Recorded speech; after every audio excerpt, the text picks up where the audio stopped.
سر اس وقت جو سچویشن وہاں تازہ ترین ہے، کیا اس وقت اطلاعات ہیں کہ وہ جو اٹیک ہوا، اٹیک ہونے کے بعد جب مسلسل جوابی اٹیک وہ سلسلہ جاری و ساری ہے سر؟ جی اس وقت بھی لڑائی جو ہے جی وہ جاری ہے، اور خاص طور پہ غزہ کے ساتھ جو ہے وہ 7 ملحقہ علاقے جو ہیں ان میں اس وقت بھی حماس کے جو فریڈم فائٹر ہیں ان کی پریزنس وہاں موجود ہے، اور ابھی آج دن میں حماس کی طرف سے جو ہے وہ تل ابیب کو بھی نشانہ بنایا گیا ہے، اور اس کے بعد جنگ کا جو دائرہ ہے وہ وسیع ہوتا دکھائی دے رہا ہے، اور جس کی وجہ سے اس وقت جو انٹرنیشنلی خاص طور پہ جو ریٹیلیشن ہے اسرائیل کی طرف سے وہ انتہائی سیویئر اور بروٹل انداز کے سامنے آ رہی ہے۔ غزہ کا محاصرہ اس وقت مکمل طور پہ وہ افیکٹ کر دیا گیا ہے، جس میں اس میں نہ خوراک آنے دی جا رہی ہے، نہ اس کو بجلی کی فراہمی ہے، یعنی جو بنیادی ضرورت کی تمام چیزیں جو ہے وہ ختم ہو کے رہ گئی ہیں، اور تقریباً 1,23,000 کے قریب افراد ایسے ہیں کہ جو بالکل جسے کہنا چاہیے بغیر کسی کھانے اور پینے کے وہاں پہ موجود ہیں، اور اقوام متحدہ کے جو مختلف ادارے ہیں اونروا اس نوعیت کے، ان کے جو کمپاؤنڈز ہیں وہ مختلف لوگوں کے پناہ گزین کیمپ بنے ہوئے ہیں، اور وہاں پہ بڑے پیمانے پہ جو فلسطینی اپنے آپ کو بمباری سے بچانے کے لیے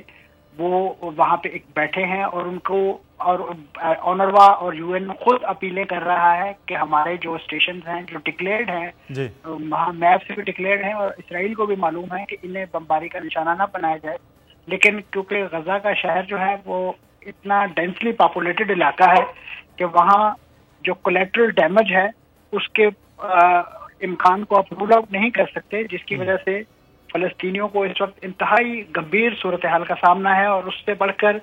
جو بین الاقوامی برادری بالخصوص امریکہ جس انداز سے اس جنگ کو ختم کرنے کے بجائے اس کو تیز کرنے کے لیے ہوا دینے کے لیے اپنے بحری بیڑے بھیج رہا ہے، اور دوسری جانب اس پوری صورتحال سے مکمل آگاہی رکھنے والے یورپی ممالک جن میں جرمنی اور آسٹریا شامل ہیں، انہوں نے جو فلسطینی نیشنل اتھارٹی کی جو امداد ہے جس کا اس پورے معاملے سے کوئی لینا دینا نہیں ہے وہ امداد بند کر دی ہے، تو ایک لحاظ سے فلسطینیوں کو بالکل جسے کہنا چاہیے دیوار کے ساتھ لگانے کی جو ہے کوشش ہے۔ تو فلسطینیوں نے ایک لاسٹ ڈچ کے طور پہ جو ایک ایفرٹ کی تھی اس کے پازیٹیو پہلو تلاش کرنے کے بجائے اس کو ایک مکمل سزا دینے کا جو پلان ہے وہ، اور ماضی میں فلسطینیوں کے پاس تو لوز کرنے کے لیے ایز سچ کوئی چیز ہے نہیں، لیکن وہ یہ سمجھتے ہیں کہ اس وقت انہوں نے جس انداز سے ایک جرأت مندانہ اقدام کیا ہے، دلیرانہ اقدام کیا ہے، تو کم از کم جو آزاد ضمیر اور انٹرنیشنل جو برادری ہے وہ ان کے اس غم کو، اس دکھ کو اور اس کرب کو سمجھتی ہوگی اور وہ آگے آئے گی۔ بالکل، لیکن شاید اس وقت تعصب کی جو اینک ہے وہ یورپ اور امریکہ اور دیگر مغربی ممالک نے وہ لگا رکھی ہے، اور وہ اپنا روایتی جو مسلمان دشمنی میں کہوں گا